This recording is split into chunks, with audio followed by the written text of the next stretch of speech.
সাম্যের কথা বলা হয়েছে, হ্যাঁ, সবার অধিকারের কথা বলা হয়, প্রতিটা কবিতা কি মানবতার কথা বলা হয়, মানুষের অধিকার প্রতিষ্ঠার কথা বলা হয়। তো বিদ্রোহীর নাম তার প্রতিটা কবিতায় স্বীকৃত হয়েছে।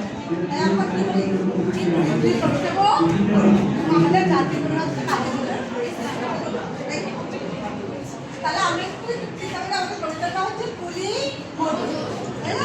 আমরা চিনিনা যারা শ্রমদায় যে কাজ করে, এই যে বিল্ডিংটা দিয়ে তাকাচ্ছি, কাজের শ্রমিক দিতে পারেন কিন্তু জানি যারা শ্রমিকদের শ্রম দিয়েছে, তাদের ঘামের বিনিময়ে আজকে এই দিনটা প্রতিষ্ঠিত হয়েছে, ঠিক আছে?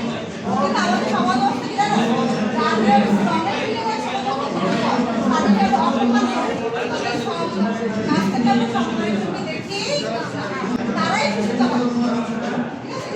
এই কাজের মধ্যে যদি সামনে কবি সম্পদের কথা বলেছেন, আমাদের অধিকারের কথা বলেছেন, এই কবিতায় যারা পরিশ্রম করে এই যে রাস্তাঘাট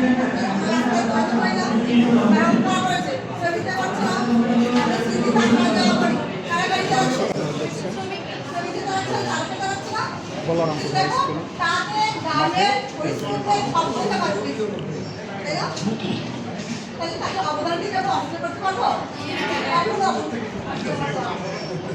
কখনো আমাদের কি সবার অধিকার কথা বলেছে, বলেছে যে দিন এসেছে আমাদের এবার অধিকার ফিরে পাওয়া। এই কবিতাটা আমরা আবৃত্তি করবো, এই কবিতার আবৃত্তির মাধ্যমে আমরা কবিতা জানবো, ঠিক আছে?